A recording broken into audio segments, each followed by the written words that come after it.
I'll quickly introduce IPM if you're not familiar with us with IPM, and then I'll introduce our speaker.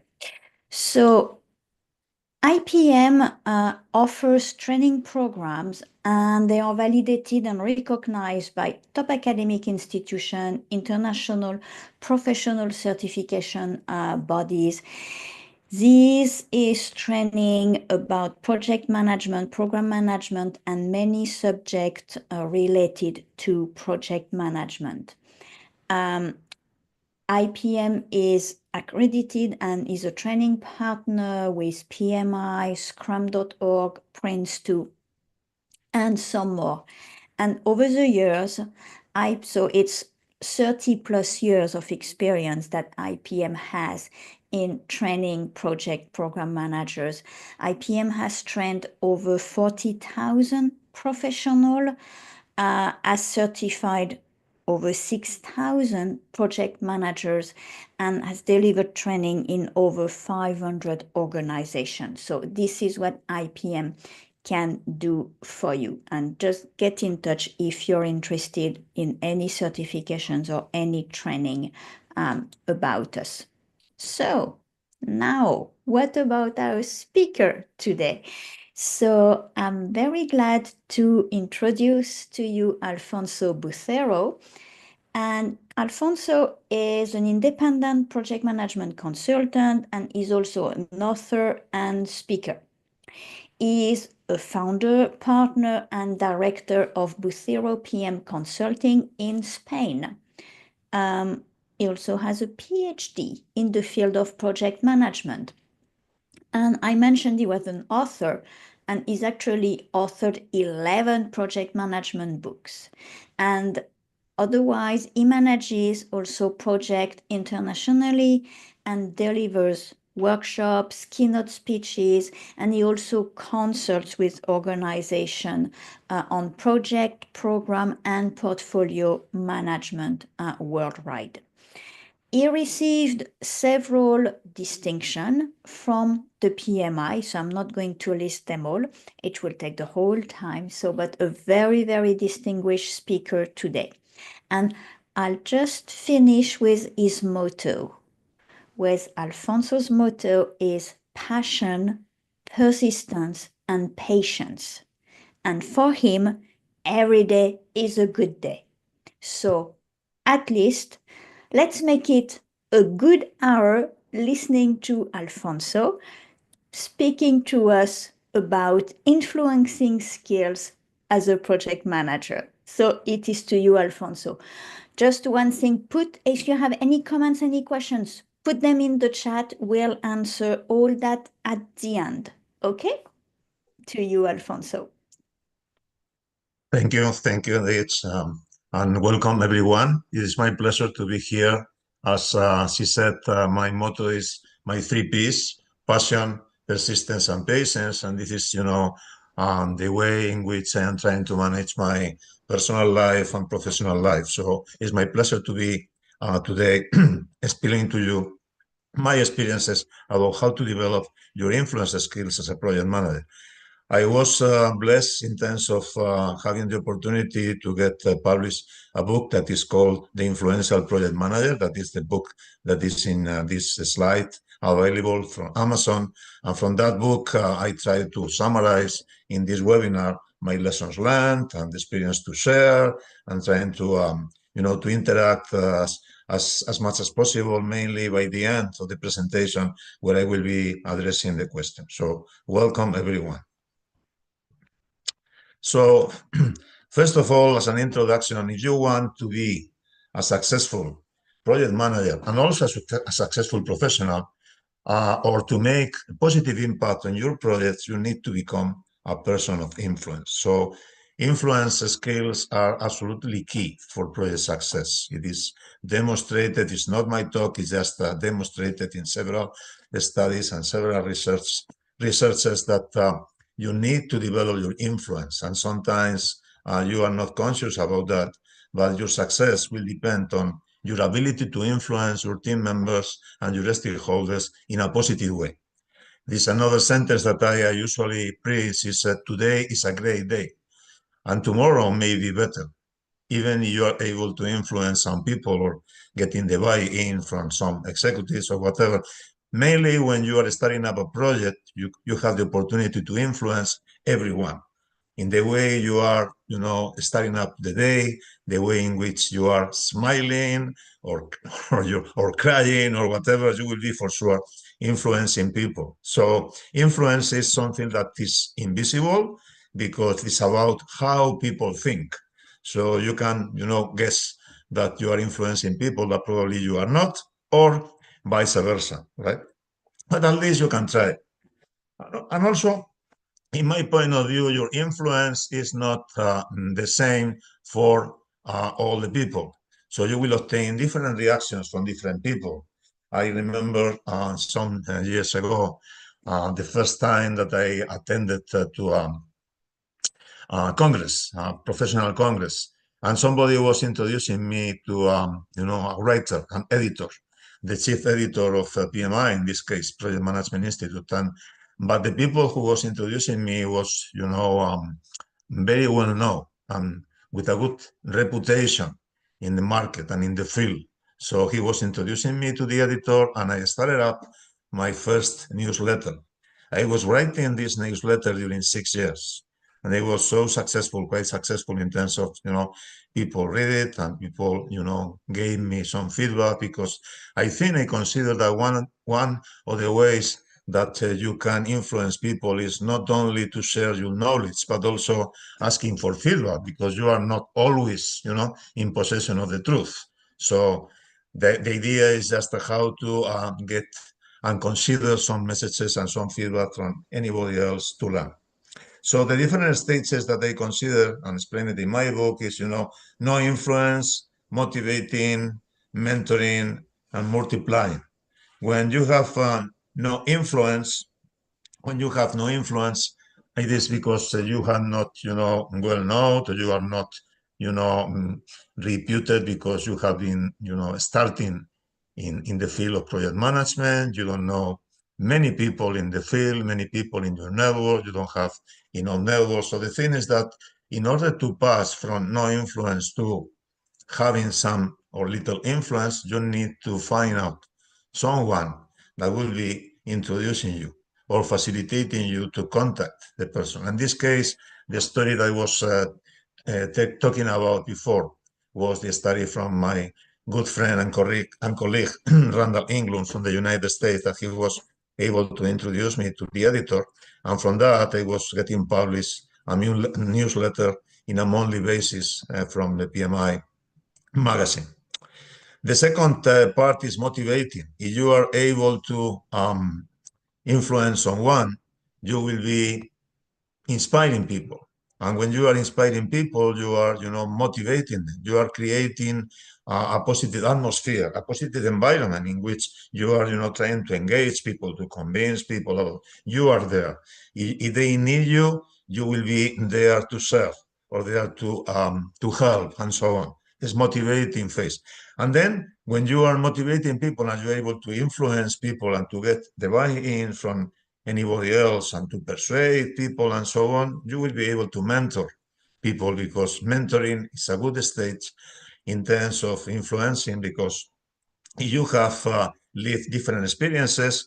For sure, you will not be able to solve any other problems for any other people, but at least you will have the opportunity to give them some clues and helping them to move forward. So mentoring is really powerful. In fact, I encourage you to be a mentor when you have enough experience, at least some years of experience. You can mentor young people, or even, mature people can be mentored. In fact, I am 68 right now, and at the age of 68, I still have a mentor who is 10 years older than me. And I am learning from him every month, every year, because we are able to establish, relationship. It is another thing that when you are mentoring people, you will be able to facilitate how to establish relationship. And then you will be able to multiply, because if you are mentoring people and you are inspiring people, there will be probably future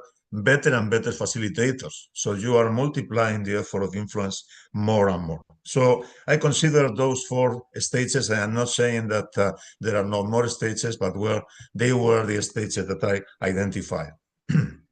And then one of the stories I would like to share with you today is my horse story.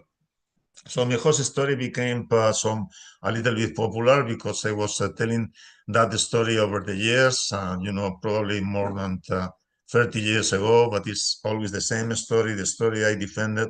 And based on my story, I wrote my book, The Influential Project Manager. So I really defend that only when you believe in something, you will be able to sell it. Okay. And you need to be a good seller, selling your projects to all your stakeholders, because if you are not able to sell your project for sure will be, living or finding a lot of obstacles, in the path of success. So I consider everyone is influencing people every day, but sometimes we are unconscious of that. And be very careful about the words and expressions you use in front of the people, because you will be obviously affected by that. So let me share with you my horse story. There is a gypsy man who is trying to sell a horse to the Spanish man. And the gypsy man say, I want to sell you a horse. A horse? The Spanish man's answer, I don't need any horse at all. Oh yes, say the gypsy man. You need a horse. This horse is wonderful. This horse is getting up very early in the morning, preparing all her work at home. This horse is, picking your children up to the school, coming back in the evening, preparing all home tasks at home, going to the hypermarket, preparing the dinner. It's a wonderful horse. Please buy it. So the Spanish man answered to the gypsy man, okay, gypsy man, I am not believing you, but well, I will be giving to you the benefit of the doubt. So he is giving him the benefit of the doubt, and he is buying a horse. So 1 month later, they are meeting each other again. And the Spanish man said to the gypsy man, you know, gypsy man, you were lying. This is an awful horse. This horse was not doing nothing at home. This horse is picking up my children. This horse is terrible. This horse is crying during the night. I got some complaints from some neighbors, in my neighborhood. Please go away with your horse. And the gypsy man smiled, goes to the Spanish man and say, Spanish man, continue talking about your horse that way, and you will not be able to sell it again. This is a crazy story, but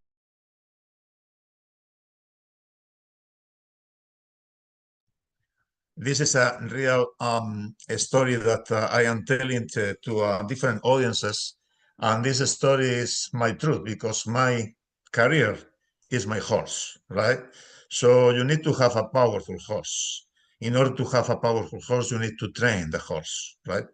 You need to, feed up the horse. And the feed up is experiences. The feed up consists of different interaction with people.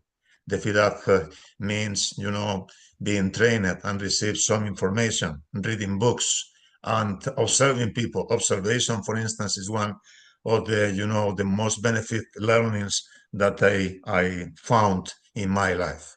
This is my horse story. So take care of your horse. This is an important thing. Obviously, when I wrote the book, I was looking for, Alfonso, how many definitions you can find about influence? So there are several definitions of influence. One of them may be a power affecting a person, a thing, or a course of events. Another one may be the power to sway or affect based on prestige, wealth, ability, or position, or perhaps a determining factor believed by some of affect individual trends or characteristics understood to be caused by the positions of the stars and planets at the line of one's birth. What is my definition? The Alfonso definition is the power of achieving things through other people. Okay? The power of convincing them, the power of getting their buy-in in order to move forward. Because every day for me is a good day. But having a good day, it's not only depending on what is happening. Having a good day is depending on you, depending on the attitude you are moving. depending on the type of reactions you are having in front of the people. So I found, obviously, in literature, different definitions and also, a concurrency of definition between influence versus persuasion. And persuasion is important. In fact, I consider it part of influence, but maybe dangerous sometimes because influencers play for much higher stakes than persuaders. Influencers do not want to be successful only one time. Influencers want to be successful all the time or in the near future. So influencers think and act very differently from persuaders, and persuaders start and finish with their own. Influence is our investment in the future. In fact, I consider influence like creating a relationship among two people, right? So you are influencing somebody just because you are creating and building up a relationship with the other people. So the other people is able to give you feedback, and to return you. So that is one of the things that the rules that are, documented in several books. For instance, the influence books by Dr. Robert Cialdini is, the power of reciprocity. Okay, reciprocity is one of the laws, right? When you are, giving something to any other people, this type of people is creating in their mind, in their brain, some necessity, in quotes, about, giving to you something back, right? So it is one of the things that is working in my particular experience. But influence is different than persuasion. In fact, some differences between dangerous persuasion and positive influence have been listed in this table. For me, dangerous persuasion is a transaction. Positive influence is a relationship. Dangerous persuasion is a win-lose relationship. Positive influence is a win-win. Dangerous persuasion is competitive. Positive influence is collaborative. Dangerous persuasion is one-off event. Positive influence should be permanent. Dangerous persuasion may be zero-sum game. Positive influence is 1 plus 1 equals 2. Dangerous persuasion may be short-term goals, you're achieving short-term goals, but positive influence is looking to have long-term goals, okay, to continue, looking for continuity, looking for maintaining this type of relationship. Dangerous persuasion is something like me versus you.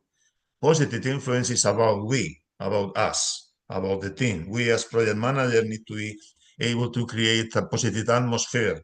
And in that positive atmosphere, we will be able to make a difference and influencing you and trying to influence you. And you are, after the camera in your PC, you are not, having me, I don't have the opportunity to approach you or open my eyes much more, even without my glasses or whatever, but I can do movements or I can, use the tone of my voice, the pitch, this type of thing. So you have, in any circumstances, you will be able to find out the ways and the tools to influence people. See my own needs only is another dangerous persuasion. See each other's needs is a positive influence, because if you are an influencer, you are creating a relationship, as I said, and this relationship may be, ending with having a friend or having a good colleague or having a good relationship in terms of interchanging things. Dangerous persuasion finally kills trust. And positive influence is building trust. And building trust takes time. In fact, in my book, and if anybody is interested at the end of my presentation, I will be more than happy to share some some templates, okay? Some templates in terms of assessing your influence, how to assess your influence, how are you able to identify the type of things that you are doing in front of your people. Because sometimes what happens is you are not conscious. For instance, when you are presenting, in some cases I have been an observer all my life, and believe me, being an observer is very, very important because you need to focus on how people are behaving. And in the way people are behaving, they are influencing you. But the thing is that the reactions that people has are giving to you many clues about how to continue. how to move forward, how to advance. For instance, I would like to share with you, and please repeat in your brain for yourself, I am excellent. Please repeat, I am excellent. Alfonso, are you telling me that we are excellent and we are not making mistakes or we are not having wrong things or whatever? No, no, no, no. You are not Superman for sure. You are not Superwoman. But the thing is that being excellent for me, for Alfonso Bucero, means that you are ready all the time to make a special effort every day to learn.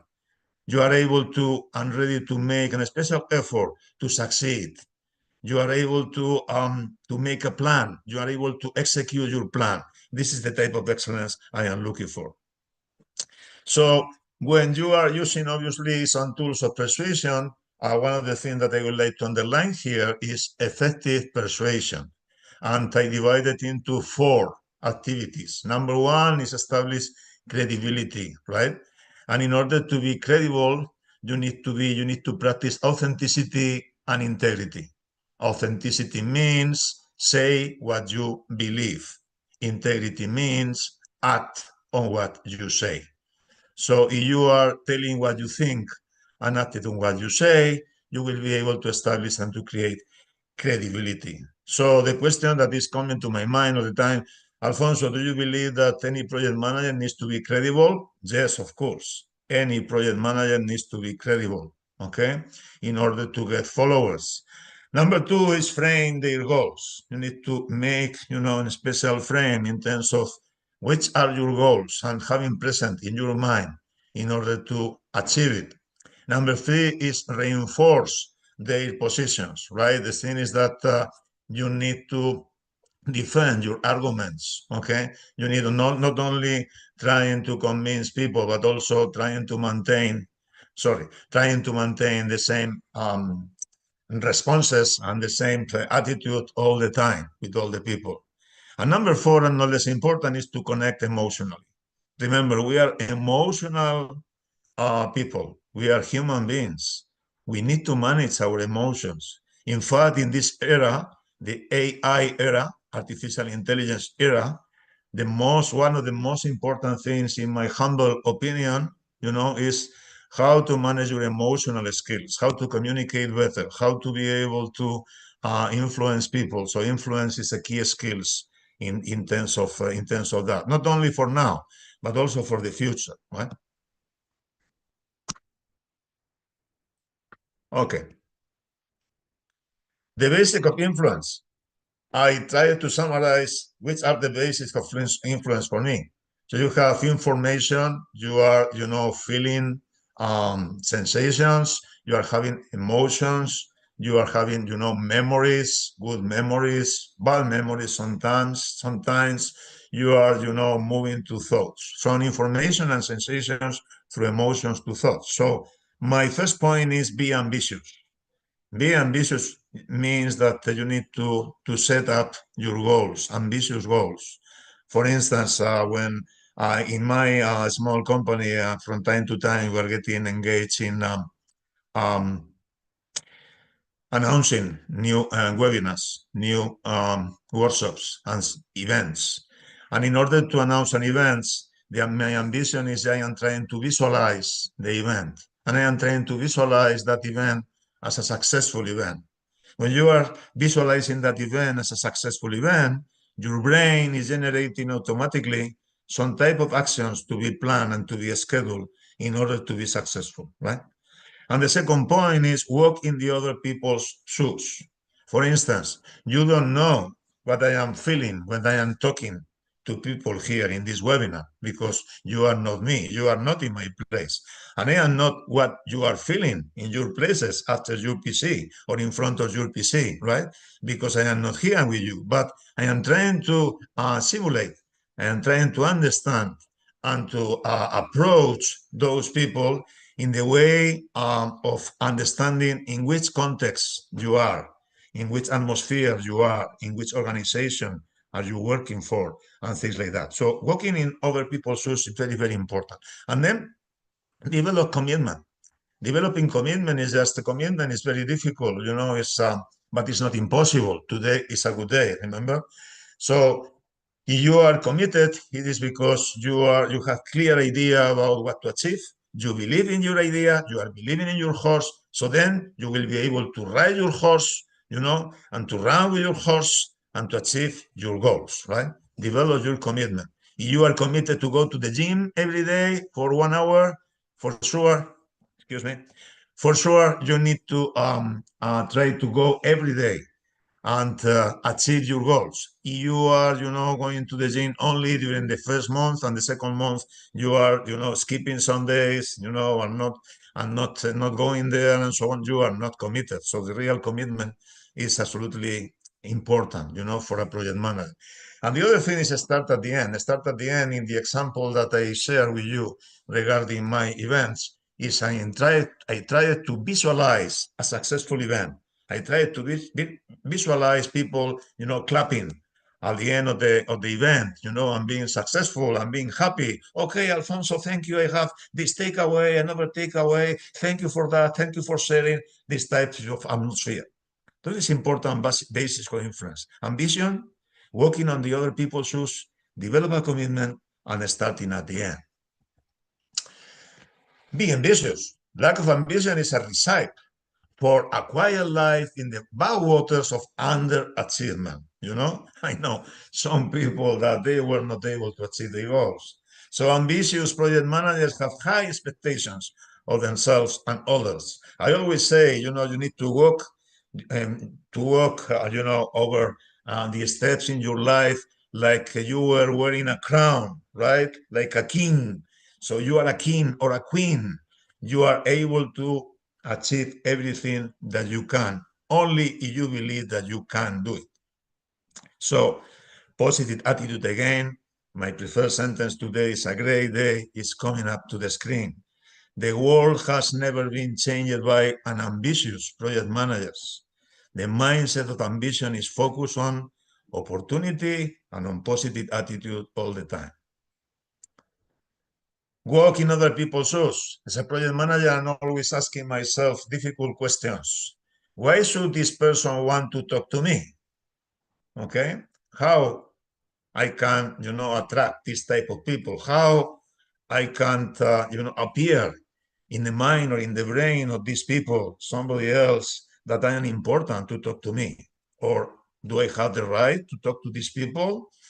Are you at the same level of knowledge or reputation or whatever? Second question, why should this person want to follow or support me?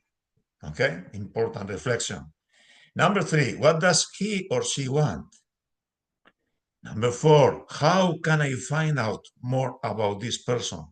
So I was talking about influencing is creating a relationship, building a relationship. So you need to be in relation with those people and trying to establish a dialogue, trying to know more about those people. Okay, and this is an important thing. For instance, I don't know how many of you are able not only to be in a network or using, a social media tool like LinkedIn or whatever, but the most important is not only to be in the LinkedIn, in the network. This is important, but much more important is to maintain the relationship, to contact some of your people from time to time.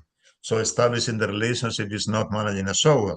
Establishing the relationship is creating a dialogue, is talking to people, connecting to people, or writing and exchanging things, facts, and daily important things.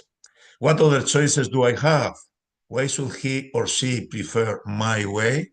So this is, something like a checklist that you may use. Obviously, you can complement it.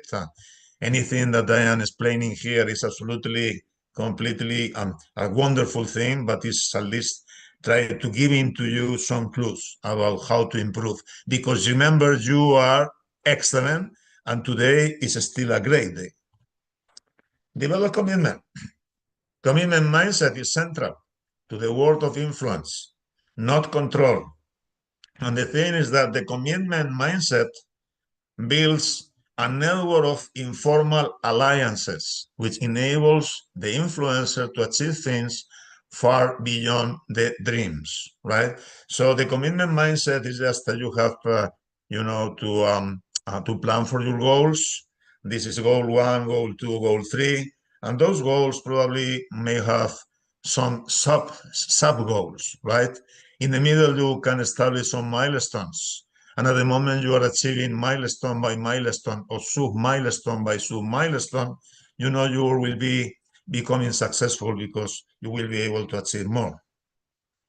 Commitment, on the other hand, I really believe is a two-way street based on mutual obligations. When you are creating a relationship, you are in some way obliging the other part, you know, to be committed, to respond to you, or to give something to you. Just giving and taking. Giving and taking relationship is influencing.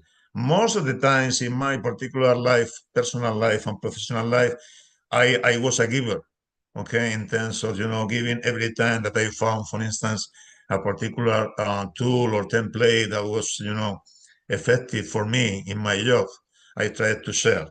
And I was not asking people to pay for that. I was just, I share because I wanted, I share because, you know, I believe that I can help or I can facilitate. But this is, you know, a danger because obviously everyone needs to make a life and you cannot do everything for free, of course, right?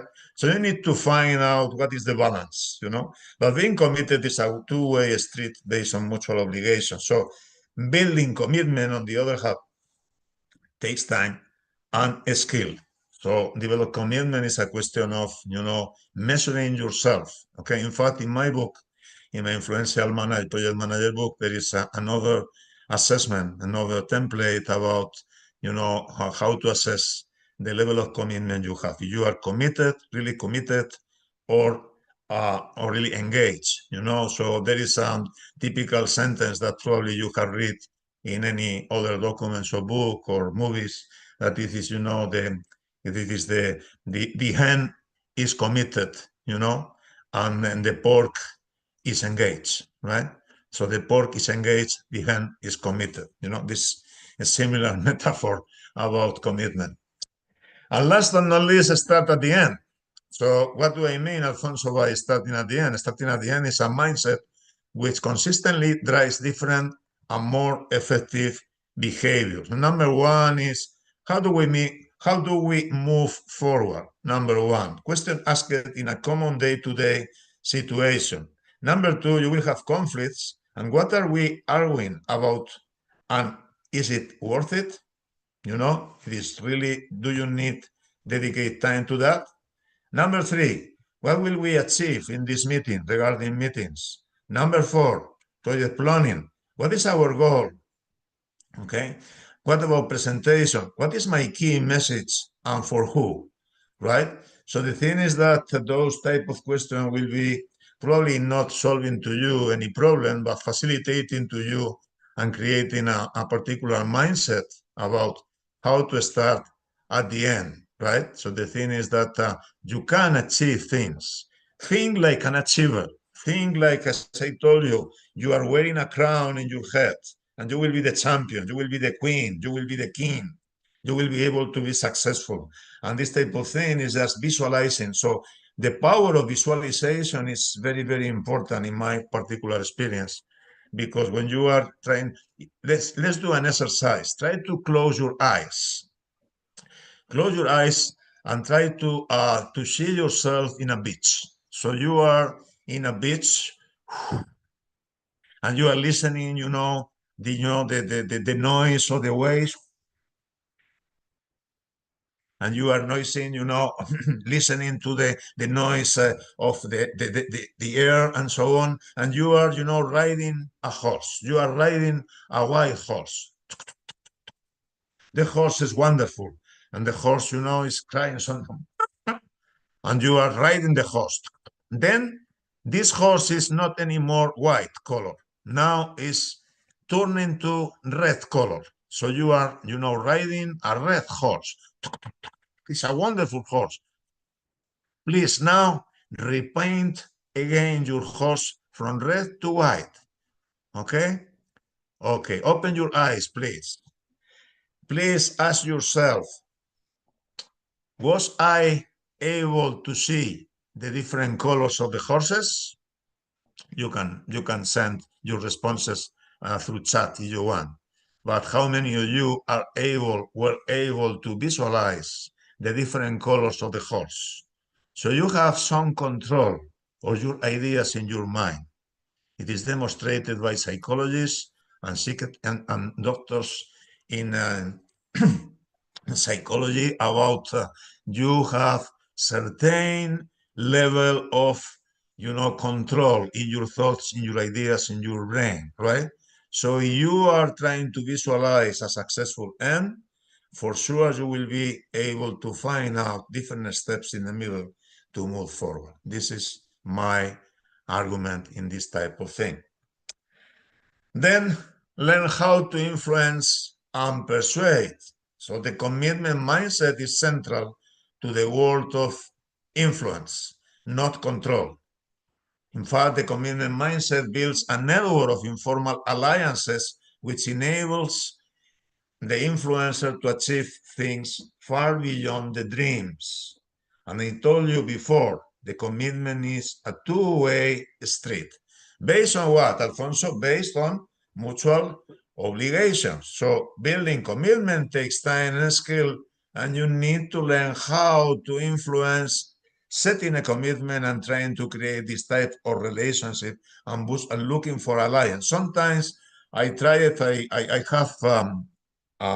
had the opportunity to start up different projects in different organizations, internal projects and external projects. And I can remember my first experience implementing a PMO, Project Management Office. And I still remember that my manager, my general manager, was not, supporting the idea. He just told me, Alfonso, we need to start up a PMO, a Project Management Office, just because, it's on wave. What? Yeah, the PMO is on wave. We need the PMO. Why not? Because, the competence has PMOs. We need to have a PMO because anybody else has, and so on. And the thing is that when I was, trying to investigate and trying to collect and to gather more data about the situation, the real situation was that we were managing more and more projects, more and more difficult projects. The level of people that we had didn't have enough experience because people who had enough experience was promoted to management positions and so on, and they didn't manage projects anymore. So we needed more project managers. So the PMO was needed. So it was a great opportunity to demonstrate to him and to the whole organization that the situation in the current organization was poor. And the PMO, was born just to get or to set up some framework or some organization in order to analyze, first of all, the level of projects and the amount of projects that we had, and the type of problems that we had in the organization. And step by step, I needed to sell, my horse to my manager, And the arguments for selling the horse was that, first of all, he was asking me, Alfonso, what would be the cost of implementing a PMO? And my answer was, the cost of implementing a PMO will be absolutely,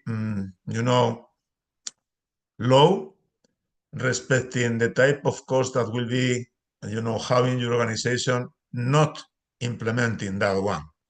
Oh, Alfonso, you are flying. You are trying to to avoid to avoid answer from my question and so on. No. We need a PMO just because number one, people will be much more supported, and we will have enough arguments. And first of all, I was based on how to achieve better results from our customers. And one of the things that I was putting the focus was on preparing better and better proposals. So we made an special effort preparing better proposals, more structured, with enough arguments to demonstrate to my management that the PMO will be serving for something, right? So the thing is that you need to know your organization. The question to my mind is how much or how frequency you are talking to your managers or to your executives in order to get their buy-in. Try to reflect upon that. Are you meeting your managers more than one time per week? Now you don't have any excuse because we have a social media, we have many mechanisms to contact them. I am not talking about, meeting them physically, but you can contact them, virtually. But the important thing is just to talk to them and to establish this type of relationship that is important, right? So I try to dedicate a lot of time on influence all my life. I will say that at the beginning I was not aware about how influenced I was after some years were over. In terms of reflecting, okay, well, I tried to analyze, Alfonso, how was your professional career? I started out, I am computer science engineer, right?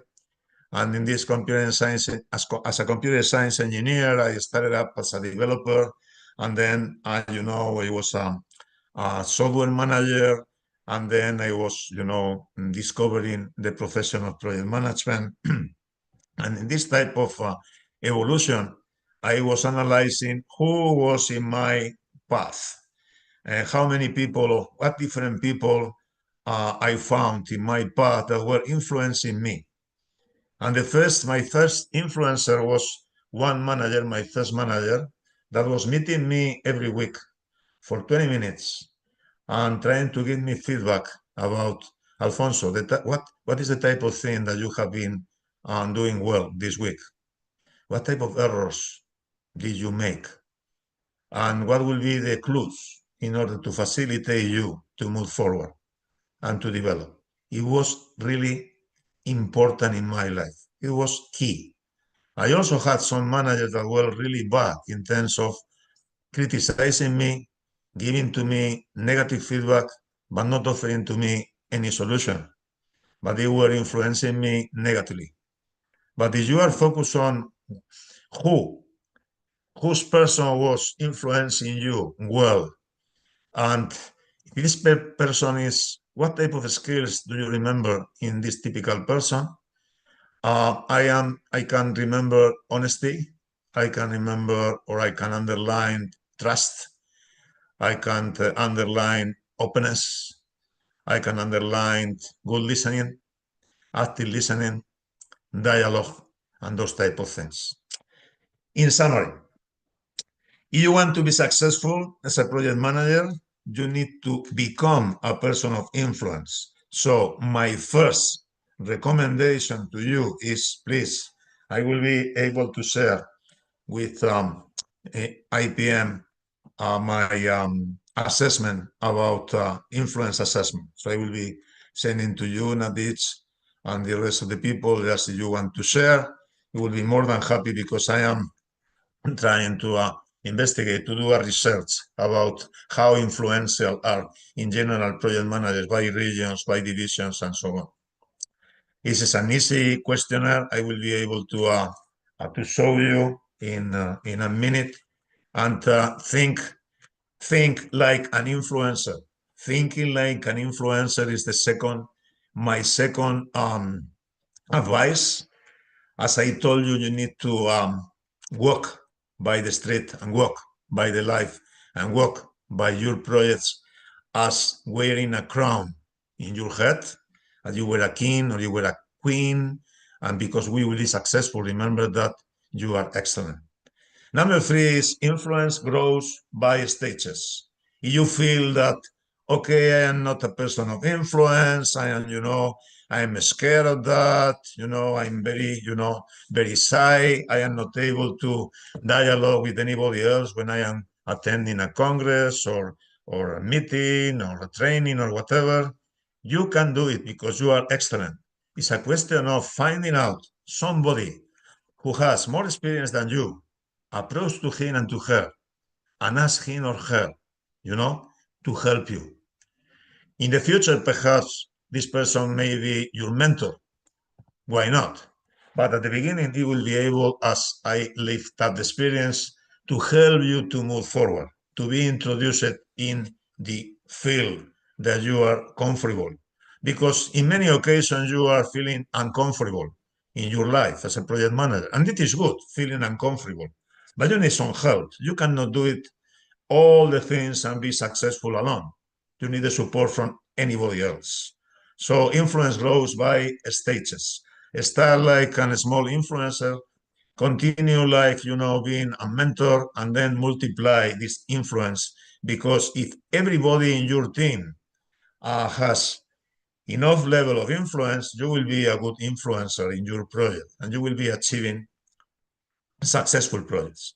In fact, what I believe is positive influence add value to other people. If you remember and you know the PEM book, the Project Management Body of Knowledge from PMI, one of the basic things is adding value. Adding value to whom? First of all, to your customer. Secondly, for your team members, but also to your organizations. If you are not adding value, you need to ask yourself, what are you doing as a project manager? Okay? Any project manager needs to add value, need to achieve new ideas, need to be flexible and adaptable in order to add value to anybody else. Then we are unconsciously influencing people every day. I have been influencing people with my horse story over the years. I am still influencing people with that story because I am using that joke, in front of the executives when I am trying to make fun in organizations, make fun in meetings, using make fun in projects. And I was sometimes criticized because they say, well, a project, Alfonso, is a very serious joke. Yeah, I understand that.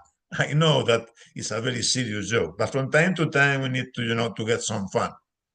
So unconsciously, you will be able to influence people. Take care of your words. Because remember, I always remember one sentence from Gandhi, Mr. Gandhi from India. Probably you will be able to remind him or have been any movie or read any book about him. And he said, take care of your ideas or your thoughts, but became your words. Take care of your words because probably will be, you know, deriving your facts. Take care of your facts because they will be converted in your destiny, right? So the idea is thoughts, words, facts, destiny. So every day is a good day for every one of you, but you need to take care about what is the behavior in front of your people. One question or one practical thing will be, how many times are you smiling in every day? We know that we are in a crazy world, in a crazy society, and so on. But you need to smile. The way in which you smile, it will be, mm, definitely marking the result of the day in many occasions, right? How many times are you answering negatively to people or saying no without any argument, any justification, or whatever? How many times every day are you saying thank you to your people? Okay? Because they are contributing, because they deserve, because they are great workers, because they were contributing to your success. Remember that you are not a successful project manager if your people are not successful. And the success is for the project as a whole. And finally, but not least important, if you are persuading someone in the wrong way, you lose influence, okay? Because when you are persuading, you are looking for, short result. And short results, when they are, coming earlier or earlier than expected, will be damaging the result of the project. My life and my story with my life and my experience during my project manager life as a professional practitioner has been that I started out without any influence. For instance, I like writing. I was very lucky of, getting edited and published several books, some of them with my colleague and good friend, Randall England from the United States. That is also a great, professional. And I learned a lot from him. He is, as I told you, my mentor. And he was, showing to me and teaching me the power of care. If you care of your people, if you are listening to them and trying to observe the positive behaviors of your people, you will be making a difference. So be careful about that and try to move forward, because you will be able to influence much more people than you really believe. Those are my references. Those are my babies. The last baby is today is a great day over there, that is explaining all my practices in my life and as a project manager, but also as a person. And the my focus is, practically on the positive attitude and, influence. And obviously, I had several experiences implementing PMOs, project management offices, and also implementing sponsorship. This is another important book, because my influence skills have been used during my life on trying to convince and trying to get the buy-in from executives people, from sponsors. So you know perfectly that the project sponsor is, one of the persons that we need to influence more, because we need to get their buy-in in order to be successful and to create successful projects in organization, right? So this is my talk for today. So I would like to pass, the mic to any questions or any comments, and I guess that Nadich will be helping me to moderate question and answer. So thank you very much. Merci beaucoup.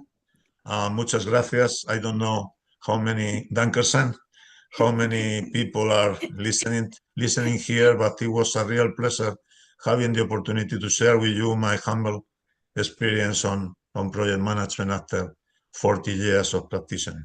Thank you. Thank you very much, Alfonso, for this very insightful and interesting presentation. Thank you. And yes, we have some questions and some comments, so I'll take them in order. And the first question we had is someone asking, so would you say that your whole story that you told at the beginning is actually dangerous persuasion? Or rather than influencing? Well, the thing is that I am trying to convince people with the reasoning and of laughing, right? And trying, because obviously I am not trying to sell a wonderful horse. The thing is that the thought in there is, if you are not believing in what you do, you will not be able to achieve any positive result, right? So it is working for me just because one of my learnings in my career, professional career, was that you need to get fun from time to time. And getting fun, people is more relaxed. I was lucky because I had the opportunity to manage projects internationally during over the years. I have been traveling and working outside home during many years and many months outside home and so on, and this is hard. So when you are outside your environment, outside your house, outside your family, you need to create some pillars to sustain your mind and your thoughts and so on, right? And I used humor just to manage. In fact, in one of my books, in the Complete Project Manager, I have with Randy, my colleague and friend, a chapter on humor skills, how to develop your humor skills, because regardless the culture, obviously it is not working in the same way, the humor in the UK, that in Spain, that in the United States, that in Italy or France or whatever. You need to be respectful enough. It is my first rule I didn't mention, but in order to influence people, you need to be respectful about their ethics and behaviors, norms and rules. So respect for me, I think my father, who passed away many years ago, taught me that respect is the law number one for human beings, not only for professionals, right? So sometimes it's not difficult because we are in tension moments. But yeah, I think I am not trying to lie with the horse story. What I am trying to demonstrate is that I strongly believe that if you are not believing in your project, in the idea you want to implement, in your objective, it is practically impossible to achieve it. That's my argument. Thank you. Thank you for this answer. So the next question we have is, how important is emotional intelligence in developing influence, and how can one improve in this area? Well, the thing is that I can share with you some exercise about that. I have a table in which I have summarized some questions regarding that. But the thing is that we need to observe. In one side is what you believe you are able to, and in other side is what the others are seeing you, right? So the thing is that I have a set of questions in which will be you will be able to be helped to assess what are your emotional skills on that and how to improve. Okay, so if that people wants to send me an email or to you or whatever, I will be more than happy to share. This is a set of questions like a table, like a matrix, and in the matrix you can see the columns, and there are some suggestions about. Thank you. But yeah, emotional skills are really important. So we are emotional human beings, and we need to be able to interpret. And for instance, walking in the other shoes, on other people's shoes is very very important, right? Trying to put the boats of the other people and try to feel what others are feeling, not just you are feeling. It is the same thing that, for instance, when you are speaking in front of the people, you don't need to talk to you. You need to talk to your people. You need to talk to your team members, to your executives, to your customers, and so on. In case that absolutely yes. Emotional skills is number one. Yeah. Thank you Send me an very email. much. Thank you. Yeah. So yeah, we have some more questions coming in, so let's try to get through them. So the next one is, could you kindly tell us a time, if it happened, when your influence as a project manager was not effective? And how did the problem-solving skills came to place? Oh, many. Thank you. Thank you for the question. Wonderful question.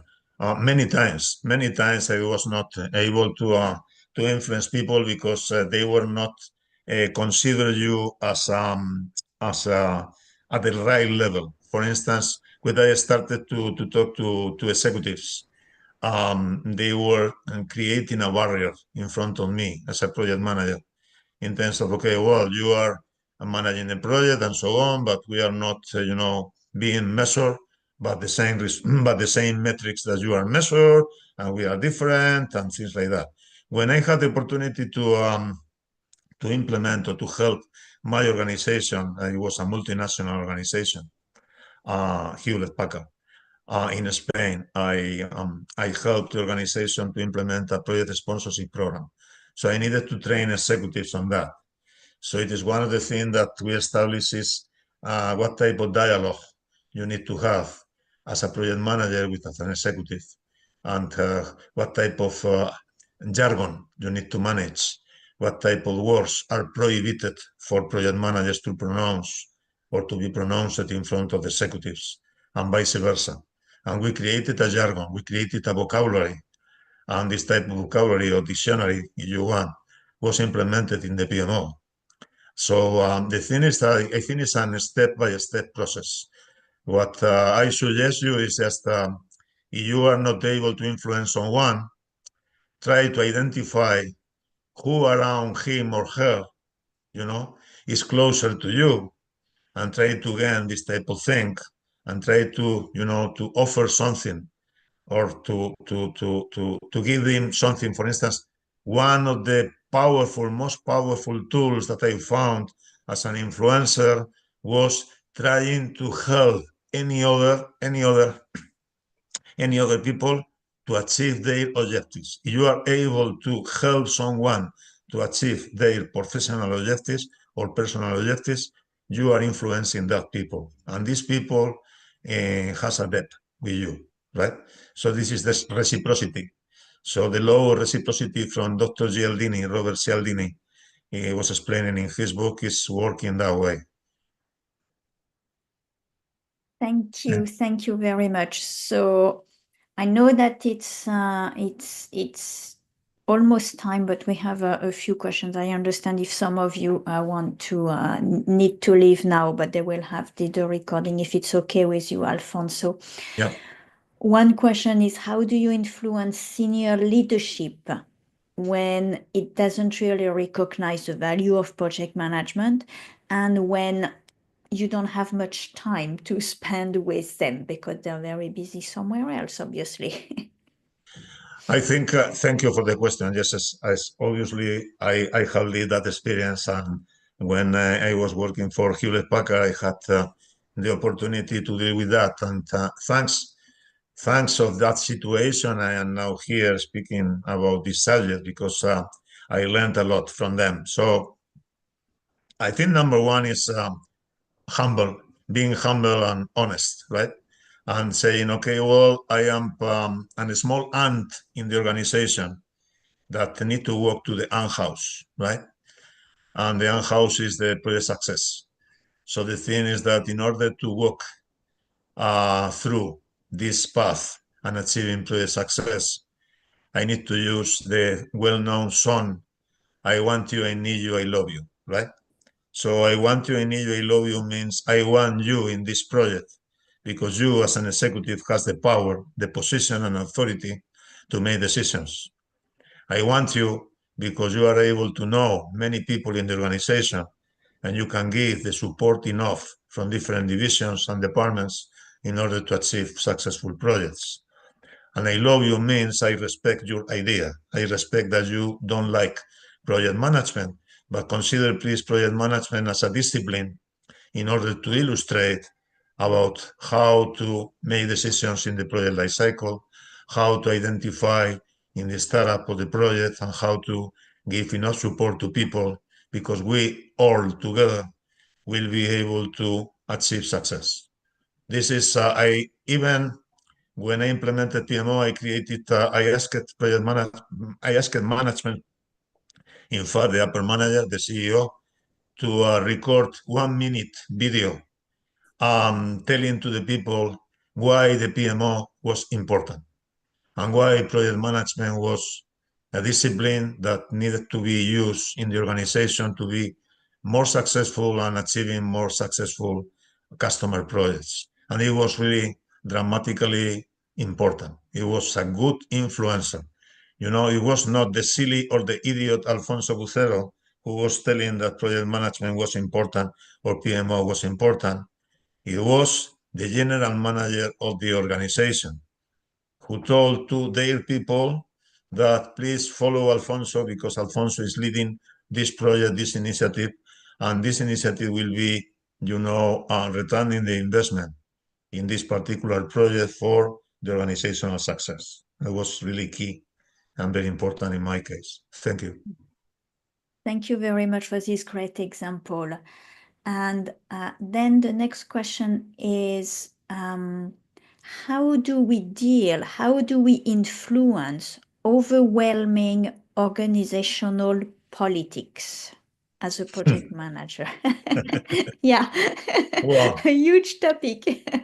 in my book, The Complete Project Manager, there's another chapter who is dealing with political skills. In fact, in organizations, probably you will be familiar with an stakeholder management plan, right? But the complement of a stakeholder management plan is another plan who is called by me and my colleague Randy England the political plan, who is explaining, trying to understand the organizations like a jungle, the political jungle. So the political jungle means that there are in organization lions who are the functional managers who are trying to take care of resources and so on. They have tigers that they are more strategic, probably the CEOs, probably the COOs, and division managers.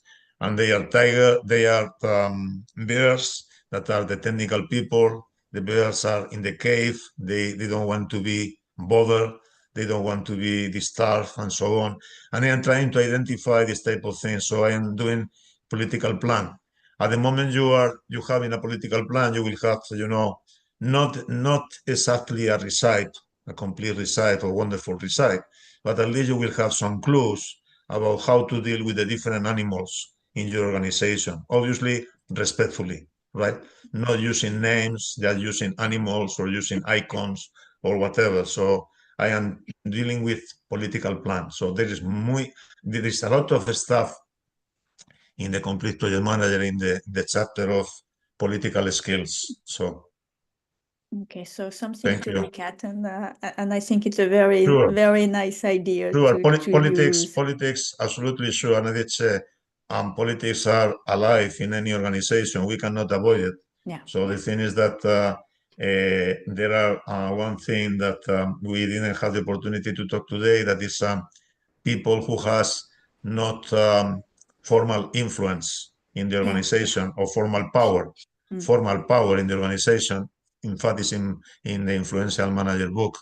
I have a chapter about influential power, and the influential power is, divided into formal power and informal power. Yeah. So, in order to influence, sometimes executive, you need to identify who has influential, not formal power. So, the people who has informal power probably can help you to address. I always to address the issues. I always had a metaphor, using a metaphor with the Snoopy cartoon. I don't know if you are familiar with the Snoopy cartoon, that is a small dog who is looking for a bone and so on. So the Snoopy is moving and moving and moving. On, this is the bone. No, the bone is not here. No, let's go. Let's go. Let's move to the other side. What about the other path? So trying to explore what are the different ways to connect people into the organization. But you need to deal with politics all the life, in every project, in every occasion, in every situation. So it is practically, it's very difficult to move forward, but it's not impossible. So it will be absolutely the object for one day workshop. Thank you very much. And finally, our last question. If you had just one piece of advice to give to a project manager about how to manage their team sustainably, what would it be? And we'll finish on that. Sustainably. Well, one of the things that I believe, or my suggestion will be building trust in the organization, building trust in the team. So building trust in the team means, try to give your team members feedback every week. You have the methods. Please don't use the excuse that you don't have time, because one of the things that I demonstrated to me is every day that I have more tasks to do, I am being more effective. Because you are always able to stop for 5 minutes and trying to give feedback to someone. We have absolutely very good mechanisms today with artificial intelligence tools to do that. But I think building trust is, practicing authenticity and integrity, telling what you believe and acting on what you say, even when you are perfectly conscious or aware about not in all the organizations you can do or you can say what you really believe, because perhaps it's perceived like non-politically correct or whatever.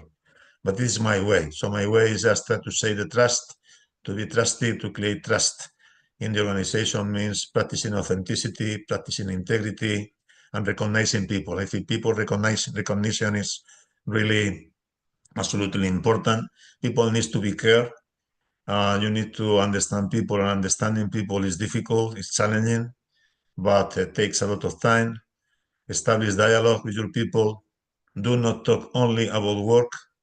Talk to people about human beings and situations. It's very, very important.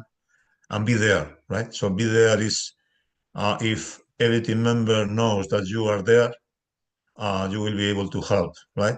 You don't need to, pursue everyone because people will be probably feeling stress or something. But if you are feeling or you are showing up every day and, and telling to them, okay, I'm here. Is anybody has need anything or whatever, asking questions. So trust for me is one of the keys. Thank you. Thank you very much. Very good words to finish for this talk today. Thank you again, Alfonso, for this very nice and engaging presentation. Thank you, everyone, for having joined us. I hope you enjoyed as much as I did our talk today. And well, I hope to see you next month. See